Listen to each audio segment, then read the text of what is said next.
Awesome. Thanks, Craig.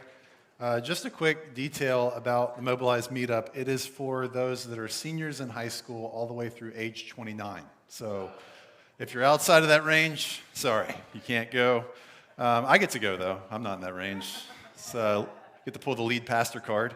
Get to be among that group, which I'm really excited about. But yeah, so today I am excited to continue the series. I just want to ask for your prayers this week. There's a number of leaders here that are traveling to St. Louis. We are part of a family of churches called Confluence, and we have a Confluence Leadership Conference every year around this time, and it's called C25, so Confluence 2025. Clever, right? I know. But there's a group of us that are going this week. We'll go Tuesday and be there all the way through Friday just to hear some speakers and to receive what God might want to say to us that we could bring back and bring encouragement to you guys. So just appreciate your prayers as we travel across the country to do that.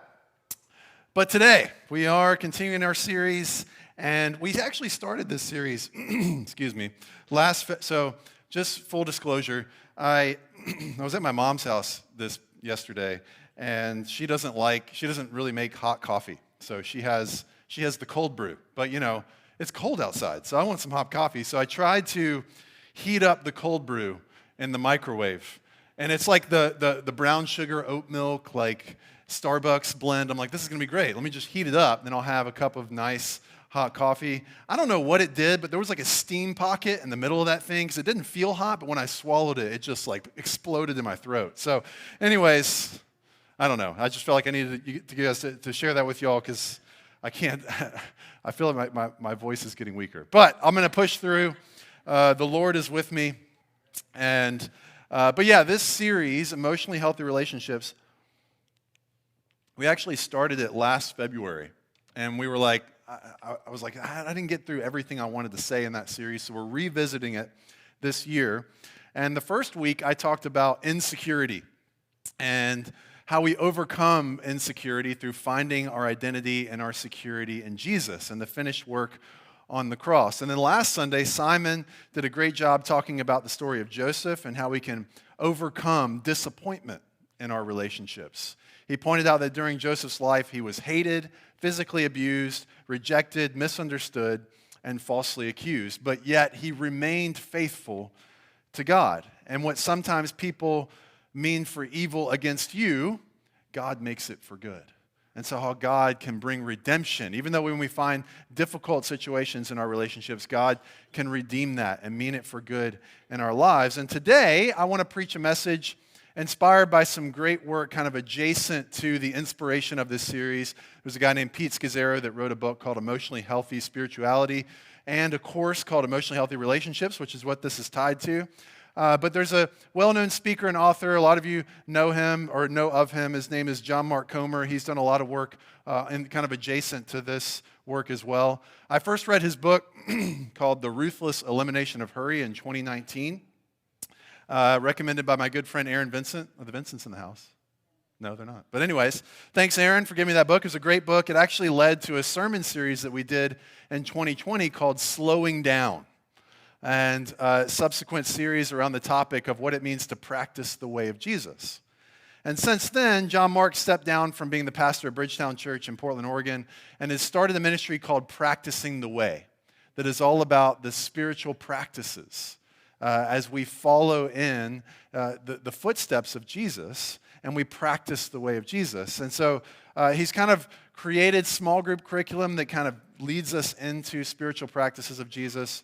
And then several of our sermon series over the past 5 years have been about these practices. So we did a series on simplicity.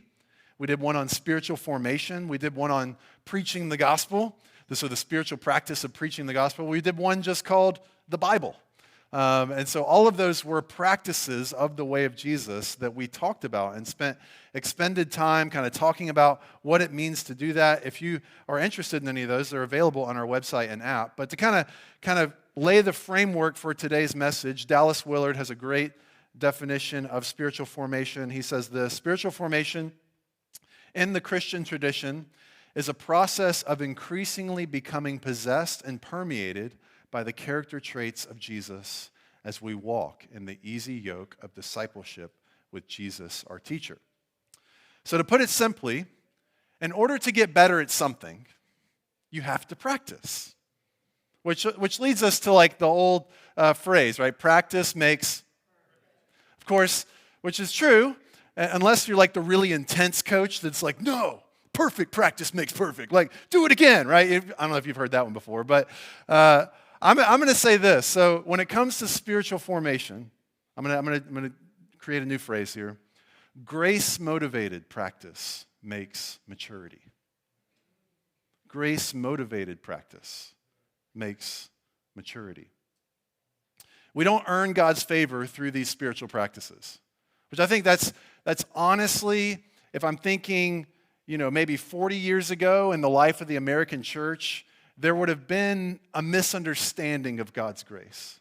That somehow, as we churn up all of these practices, we increase God's favor on our life and kind of earn his love, when that's not the truth at all. And that's actually called legalism. When you feel like the spiritual practices of Jesus actually somehow earn favor with God. Because we know favor from God came and was completely finished through Jesus' work on the cross. It's just like a son or a daughter who's secure in their parents' love, which doesn't change when we fail. When we talked about this 2 weeks ago, we are secure in God's love, and it's out of that security that we practice the way of Jesus and become more like him. I remember growing up, my dad was often my coach, which can be a tough thing to navigate, right? Like I can imagine that now, especially as a dad, like coaching, you don't ever want your kids to think that their performance in a game changes the way that they love you, or somehow if they don't do well that you're not going to approve of them or something like that. And I remember growing up, like I never had that felt sense because I used to be a pitcher, and so I never had that felt sense on the mound that whether or not I pitched well that game would determine whether or not like my dad loves me. I knew my dad loved me no matter what, and that set me free to pitch and to do the best I could pitching, to practice pitching, free of the felt sense that would somehow change the way my dad thought about me. And you can imagine if I did feel like my pitching performance changed that, would that make me do better or worse? Absolutely worse. When we're trying to earn through our performance, we actually perform more poorly. We have to know, we have to understand, and we have to receive the security, the identity, the truth that our love, the love of the Father, is secure through what Jesus did on the cross. And then out of that, we practice the way of Jesus. So what I want to do today is talk about a famous Bible story and 5 practices that if we put them into place, will set us up for success in our relationships. It's kind of like taking a couple of steps back. Like before you interact with anybody throughout your day, are you ready for that interaction? So I want to, kind of like, can we prepare for that? And so the title of today's sermon borrows a phrase from Edwin Friedman, who's an expert on family systems theory. And so the title of today's message is called Becoming a Non-Anxious Presence. So how do we do that? Friedman would argue that while the West is progressing both economically and technologically, there's no doubt about that, the data shows that the West is regressing both emotionally and relationally. And it's no secret that almost every mental health metric is getting worse in our society. And Jonathan Haidt's book, Anxious Generation, shows that Gen Z are the most anxious generation in modern history. Sorry, Gen Z. You guys get picked on now. It used to be the millennials, but now it's all you guys. Sorry. But it is true. Like, that's the direction our society is moving in. And Friedman goes on to theorize 5 reasons why there's a downward spiral and regression in emotional and spiritual health. Number 1, he calls it reactivity. So this is some cultural commentary for you, just kind of observations about our societal health. So reactivity. The information age has become the reaction age. Our constant news cycles and doom scrolling has caused us to constantly react, not only to our personal struggles, but national and global struggles as well. I heard a guy tell a story one time about how he was in Hawaii, and he was in the bathroom at the airport, and he felt a little shake. And he's like, oh, that must have been an earthquake. Like, I don't Maybe it was. I don't know. Yeah, I think it was. And as he's coming out of the bathroom, his phone is getting pinged like over and over and over again because his friends around the world knew he was in Hawaii, saw on the news that there was an earthquake, and they're freaking out. Like, hey, man, are you okay? And here he is in the actual earthquake, and he's like, I don't even know if it was one. Right? And so it's an illustration, right, about how the anxiety that we can feel about things that we're not even connected to and we don't even really know if we should be concerned about them or not. This reactivity culture. Number 2, he called it herding instinct.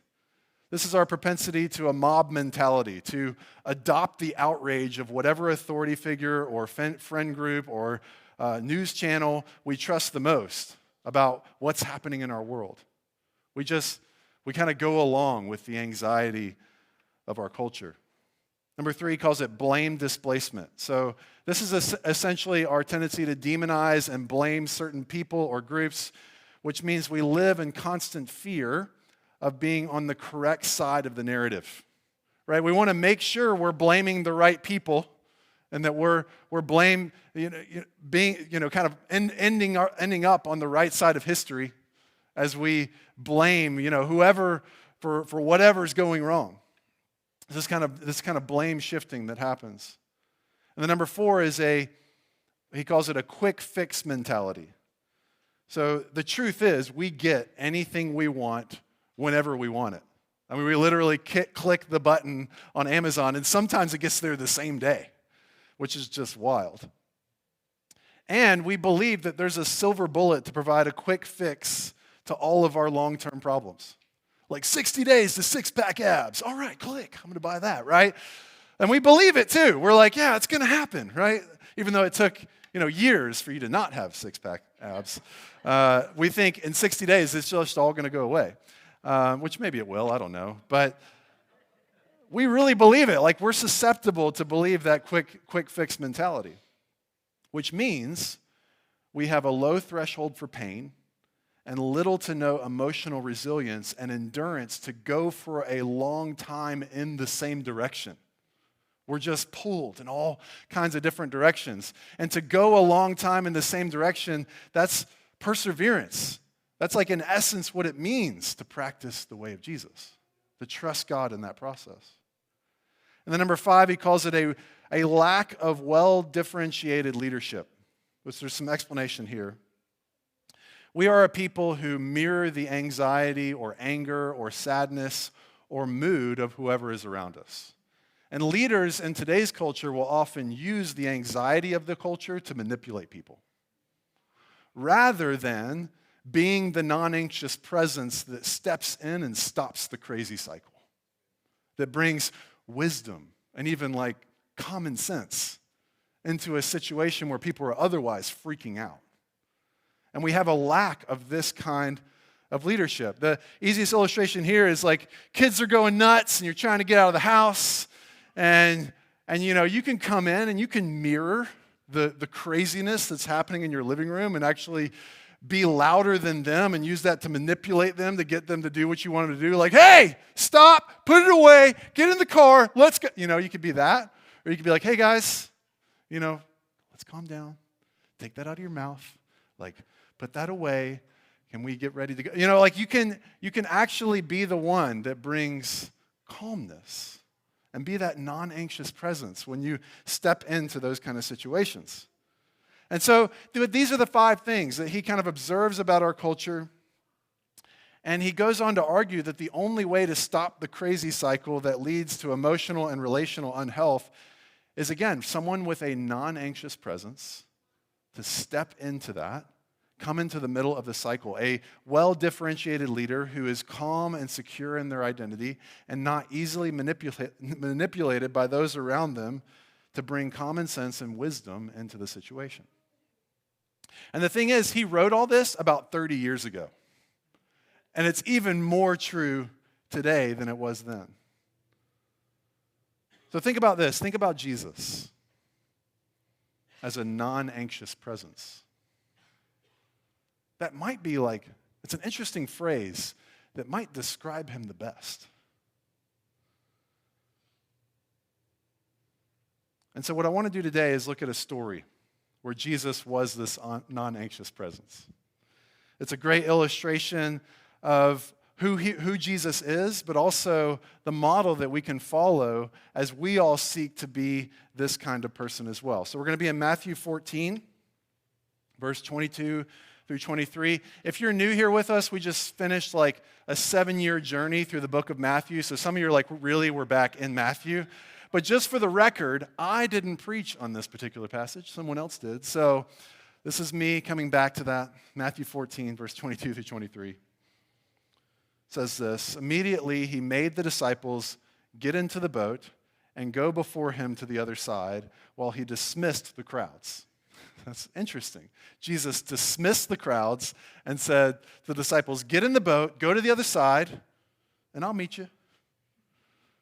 We'll see what happens. After he had dismissed the crowds, he went up to the mountain by himself to pray. When evening came, he was there alone. But the boat, by this time, was a long way from the land, beaten by the waves, for the wind was against them. And in the fourth watch of the night, he came to them walking on the sea. But the disciples saw him walking on the sea. They were terrified and said, it is a ghost! And they cried out in fear. But immediately Jesus spoke to them, saying, take heart, it is I. Do not be afraid. And Peter answered him, Lord, if it is you, command me to come to you on the water. He said, come. So Peter got out of the boat and walked on the water and came to Jesus. But when he saw the wind, he was afraid. And beginning to sink, he cried out, Lord, save me. Jesus immediately reached out his hand and took hold of him, saying, oh, you of little faith, why did you doubt? And when they got into the boat, the wind ceased, and those in the boat worshiped him, saying, truly you are the Son of God. There's so much to say about this story, but this is one of 2 stories in Matthew's Gospels about the disciples being in a boat during a storm. The first one is in Matthew 8, and Jesus is sleeping in the boat during the storm, and he wakes up, and his disciples are freaking out, and he says, why are you afraid? And then fast forward 6 chapters later, Jesus is off praying somewhere on the land. Like winds start to blow, the disciples freak out. Jesus walks on the water to the boat, which if there's waves on the water and you're walking on it, I wonder kind of what that looked like. Was it like Jesus like bobbing up and down as he's like, I don't know. I don't know what that was like. I like to think about it though. And he says this time, instead of saying, why are you afraid? He says, do not be afraid. It's a more emphatic statement, which might mean, kind of indicate that there's an expected growth that has happened in the disciples from the first story to the second. He's kind of pointing out, it feels like there's an expected sense that they would have grown into people that would not be afraid. And so instead of asking them why, he just says, do not be afraid. Becoming a non-anxious presence, so all that to say, becoming a non-anxious presence is not something that you can do overnight. It's a lifelong pursuit. And here we see Jesus in the midst of the storm, not only walking on water, not only completely calm, but calling Peter out of the boat to follow in his footsteps. And the metaphor for life is so clear as Peter keeps his eyes on Jesus, he's able to walk on the water, but when he focuses on the storm, he begins to sink. At which point, Jesus speaks to him as a child, kind of almost as like a child. He's like, you little faith, why do you doubt? Which feels like a rhetorical question to say, there's no reason to be afraid of the storm. Like, I'm right here, man. I'm with you. I think it's a picture of what Jesus sees when he looks at us. It's going to be, so life, when we walk with Jesus, is always a mixture of faith and unbelief. But regardless of our lack of faith, Jesus meets us where we are and reminds us. He says, I'm here, remember? I promise to be with you always till the end of the age. I promise never to leave you or forsake you. I promise to complete the work that I started in you. I'm here.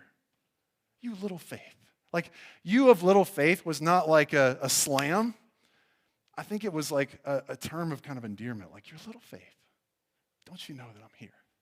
And that's essentially what he was saying to Peter. And so today I want to use this story to ask a specific question.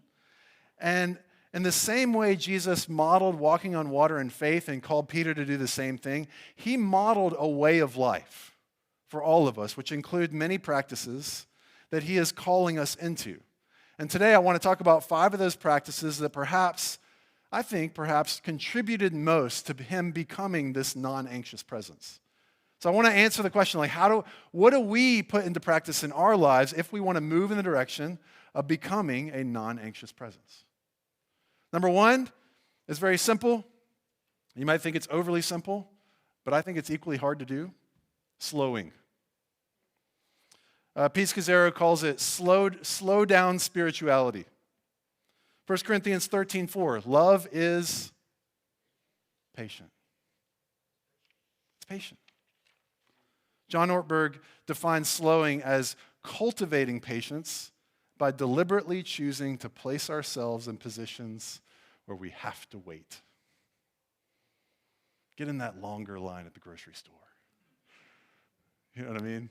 Don't when you're coming up to a stoplight, don't speed to the shortest line, right? Just stay in the longer line.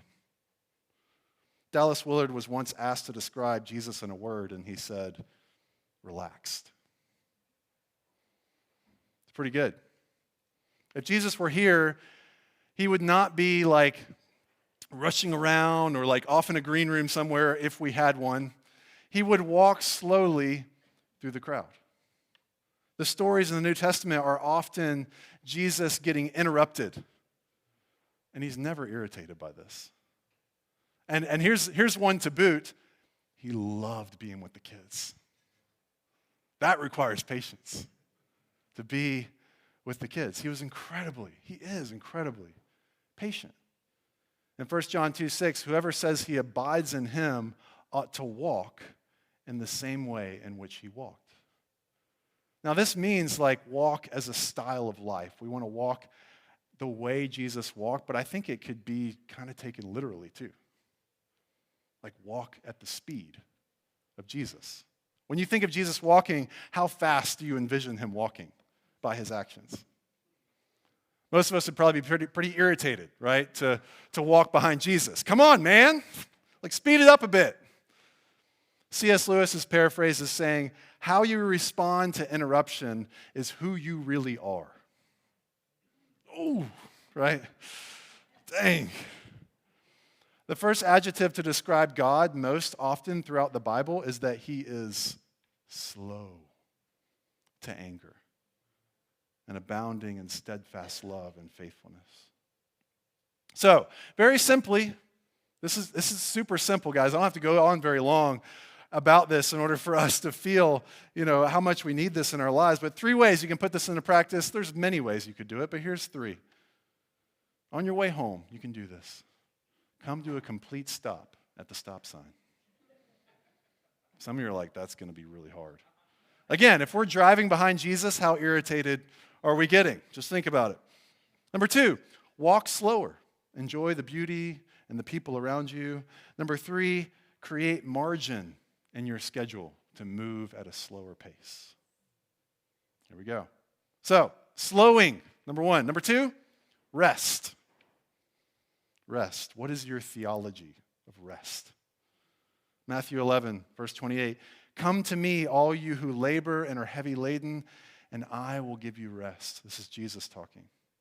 Take my yoke upon you. So the yoke is what tethers one animal to another so that they can walk at the same speed. So he's saying, take my yoke upon you and learn from me, for I am gentle and lowly in heart, and you will find rest for your souls.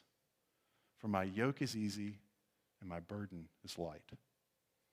I personally love Eugene Peterson's version of this text through the Message Bible, which is really more of a running commentary than a Bible translation. This is what he says in verse 28. Are you tired, worn out, burned out on religion? Sounds like an infomercial, or something. Come to me. Get away with me and you'll recover your life. I'll show you how to take a real rest. Walk with me and work with me. Watch how I do it. Learn the unforced rhythms of grace. I won't lay anything heavy or ill-fitting on you. Keep company with me, and you'll learn to live freely and lightly. Doesn't that sound amazing?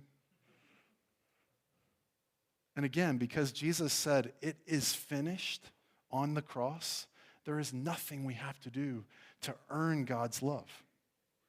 This might be one of the best definitions of spiritual practices that I've heard, the unforced rhythms of grace. That's what it means to practice the way of Jesus.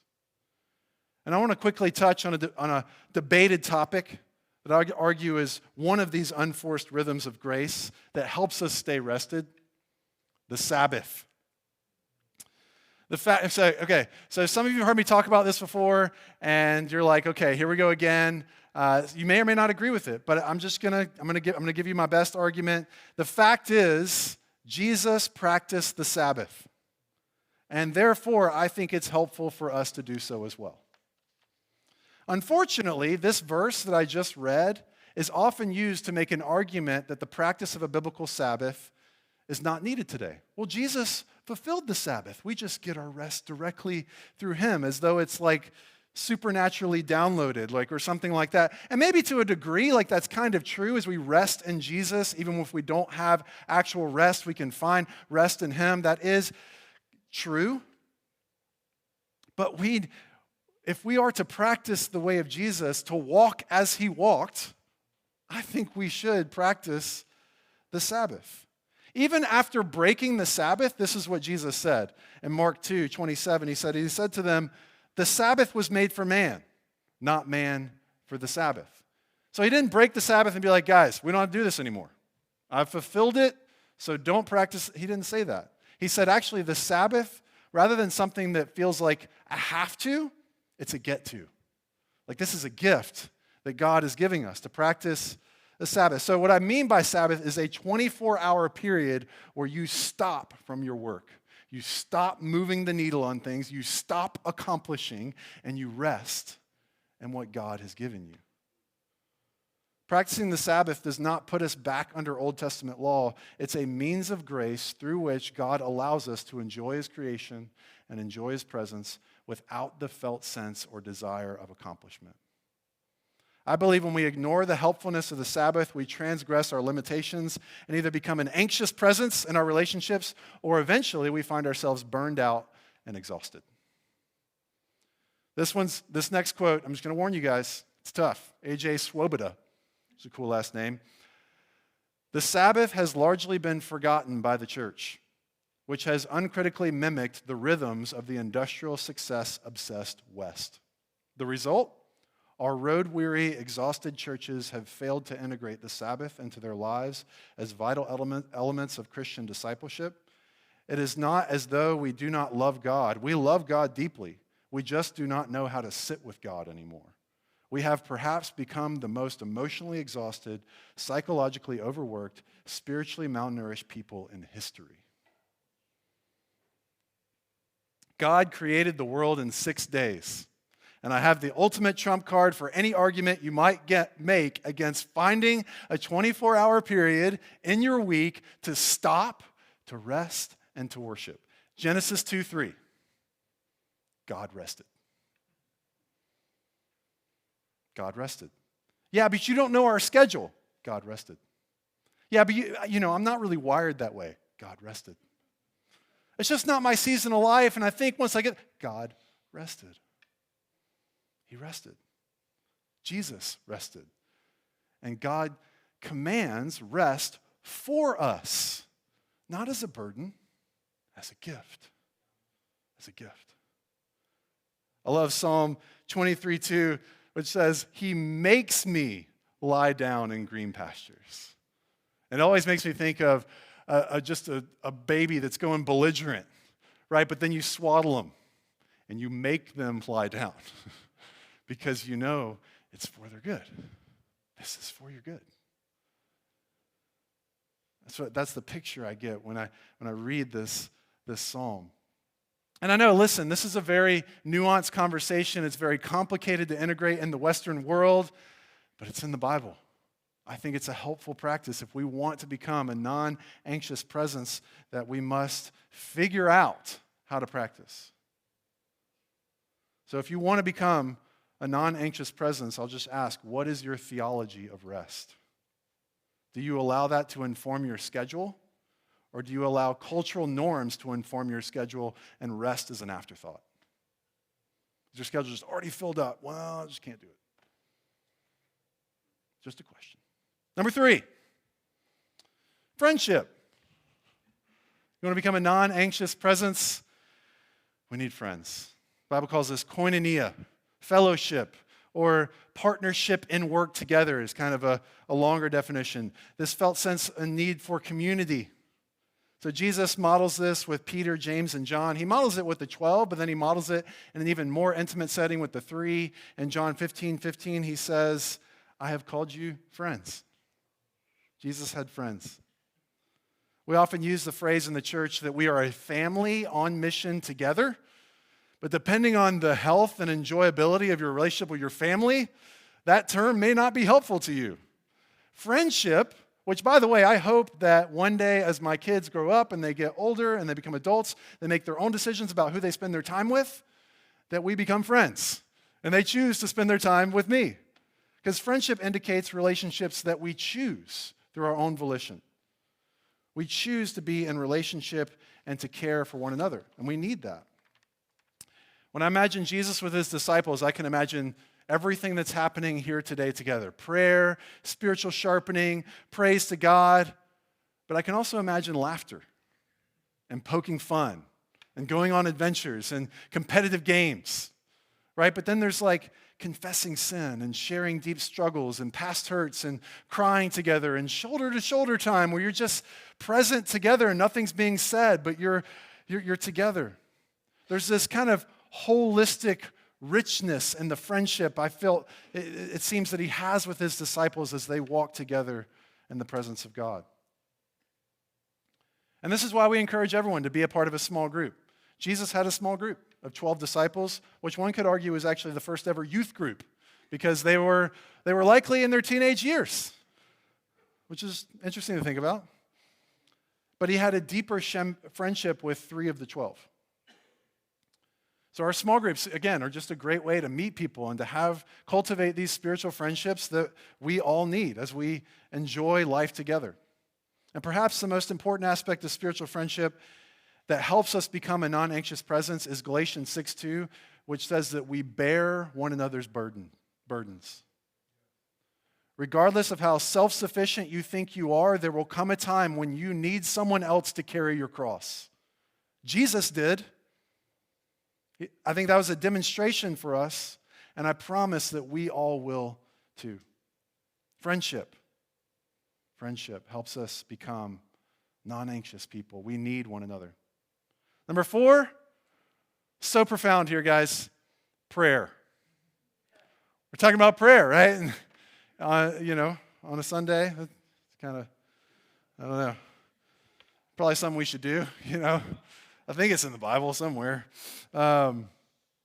We see throughout Jesus' life and ministry this pattern of retreating to a place of solitude to be with the Father and then returning to ministry. You remember when I read earlier that he dismissed the crowds. They were like, minister to us, Jesus. He's like, nope, off with you. I don't know how he did that. How did he dismiss the crowds? I don't know what he did. But it was so he could go, and he said to the disciples, go to the other side and I'll meet you. And they're like in the boat. And they're like, Jesus say how he was coming? No, why? Because he's coming. Like, I don't know. Anyways, but he did that. He's off. They're out in the middle of the sea, and he says, go ahead of me, and I'm going to go off to this place by myself to pray. And he's modeling what he told him to do in Matthew 6:6, which says, when you pray, go into your room and shut the door and pray to your Father who is in secret, and your Father who sees in secret will reward you. Luke 5 speaks of how often it was included in his life in verse 15, but now even more the report about him went abroad, and great crowds gathered to hear him and to be healed of their infirmities, but he would withdraw to desolate places to pray. Desolate is like the wilderness. It's this word eremos, which just means you're off by yourself with God. In the midst of a great need for ministry, Jesus continued to prioritize time alone with God to pray. Time to worship, time to intercede, time to ask God for everything that he needs, time to be silent, to hear the voice of God about what God's calling him to do next, to receive from God, to be filled with the Holy Spirit, to receive power from God for the ministry that God's asking him to step into. He worked from a place of a full cup because he spent time regularly with God. He was prepared ahead of time for his relationships through spending time with God. And I don't know about you. I know for me, if I'm ever at odds with like my wife and I'm just like, digging in to my side of things, as soon as I sit before God, he's going to set me right about that and going to tell me what my next interaction with my wife needs to look like, which is generally one of humility and apologizing and all of those things. There's healing in our relationships when we spend regular time in prayer. In today's passage, so there's a sense of being filled with the Spirit that he receives and that we receive when we're before God in prayer. And in today's passage, he comes down from a place of prayer, walks on water, gets Peter to do the same thing, and then the following passage says this: and when they had crossed over, they came to the land at Gennesaret. And when the men at that place recognized him, they sent around to all the region and brought to him all who were sick and implored him that they might only touch the fringe of his garment. And as many touched it were made well. This dude was filled with the Spirit. All they had to do was touch his garment and they were made well. Daily time with God prepares us for the day's challenges and fills us with the power of God to minister to people.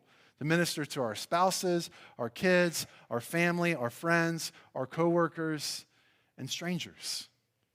To be prepared for our relationships. If we follow the pattern of the Lord's Prayer, which when the disciples said, hey, teach us how to pray, Jesus gave them the Lord's Prayer. Our Father in heaven, hallowed be your name. The whole list of things. And we would say that's more of a pattern for what our prayer time with God is. And what that means is that when you get before God in prayer, you get to this place where you ask forgiveness for your sins. And it's not as though the asking of forgiveness makes you forgiven. Jesus already did that. But when we do that before God, it humbles us before him. Puts us in a place where we can be healed of the things that separate us from other people. We can be set free from our sin, the destructive nature of sin in our lives. And then he wants us to pray every single time we're leaving our prayer. And just think about this and log it in, no matter how you spend your time with God. End it with this: Lord, lead me not into temptation, but deliver me from the evil one. The person who wants to mess up our relationships the most is the devil himself and his demons. And we got to pray daily, Lord, deliver me from evil. Deliver me from the evil one. It prepares us for every interaction that we may have that day. When abiding in Jesus through prayer is a regular part of our lives, we become more emotionally and relationally prepared to be a non-anxious presence in whatever scenario we find ourselves in. So, slowing, rest, friendship, and prayer. And number 5 is kind of a different one. We'll call it freedom. So freedom, we say we want people to find freedom. Here we know God, find freedom, discover purpose, make a difference. And so freedom is both a result of practicing the way of Jesus, but it's also a mindset. It is a practice itself, to practice freedom.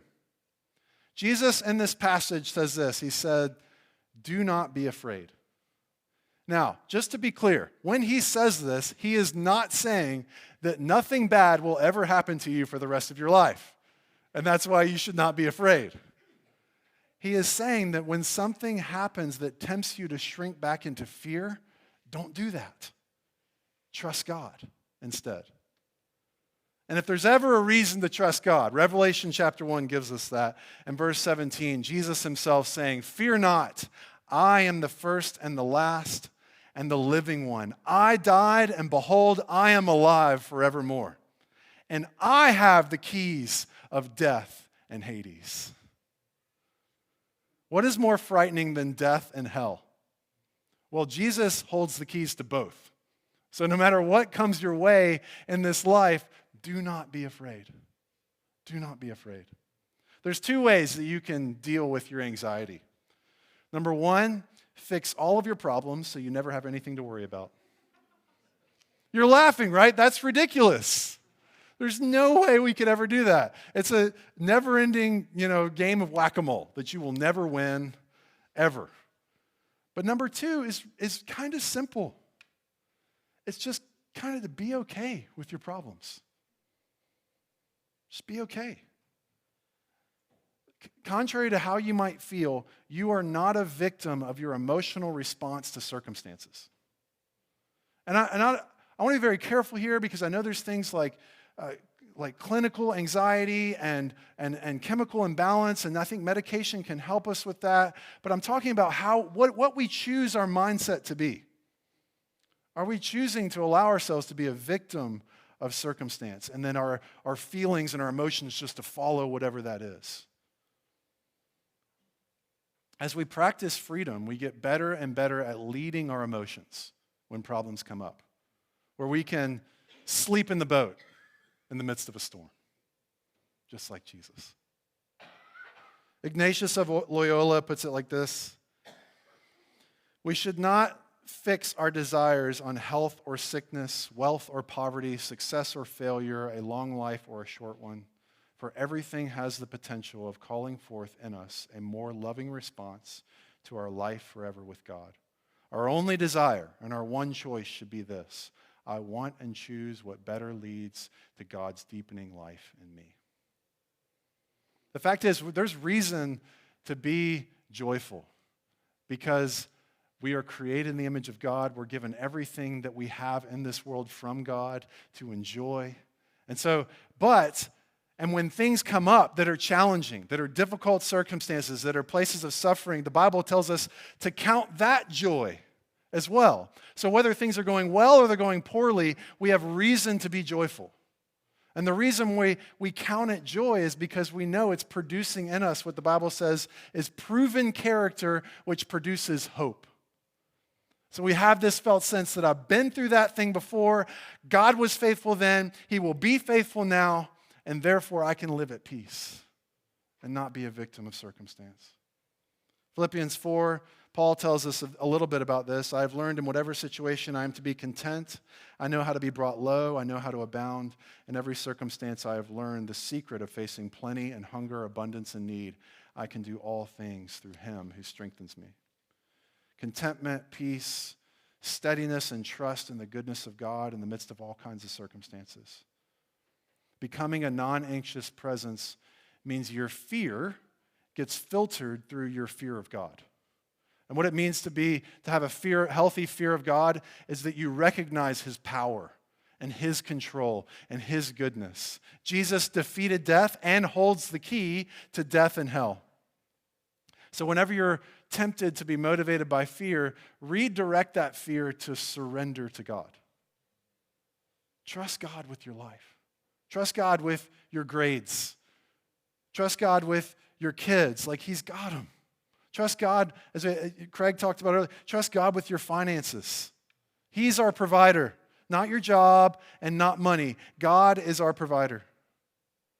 And these are ways to practice freedom.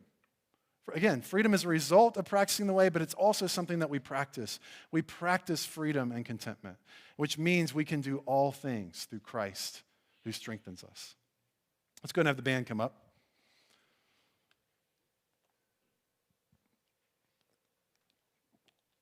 So in summary, in order to become a non-anxious presence just like Jesus, we are invited to practice the way of Jesus. And these are 5 practices that I think are most closely tied to reversing the cultural anxiety that we live in today. Slowing, rest, friendship, prayer, and freedom. And so sometimes I'll preach a message and you feel your emotions rising up and you want to maybe come to the front and respond. And we want to give you time to do that today. But this message is more about, what am I going to put into practice over this next week? Like, what am I going to take from today and actually start doing? So, slowing down, maybe considering a Sabbath, joining a small group. Maybe it's going deeper with someone in your group. Returning to a place of daily prayer. If that's something that you've kind of gotten away from, just get back into it. Step into it. Step into practicing the way of Jesus. Or is it practicing freedom, choosing to surrender to God instead of shrinking back into fear? Let's go ahead and stand. We're going to have a prayer team over to my right and your left. If you want prayer for anything at all today, you just need help from God and an extra person praying for you to kind of step into some of these things.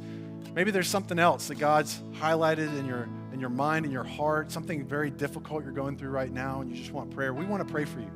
Maybe you want physical healing. You've got a nagging injury or a sickness that you just want to pray and believe God in faith that He's going to set you free. Like, we want to pray for you. If you need prayer, don't leave without getting prayer. And if you're here and you've never said yes to Jesus, or maybe it's been a long time since you've actively followed Him and you want today to commit your life to Jesus or to recommit your life to Jesus. The Bible says today is the day of salvation. You can do that today.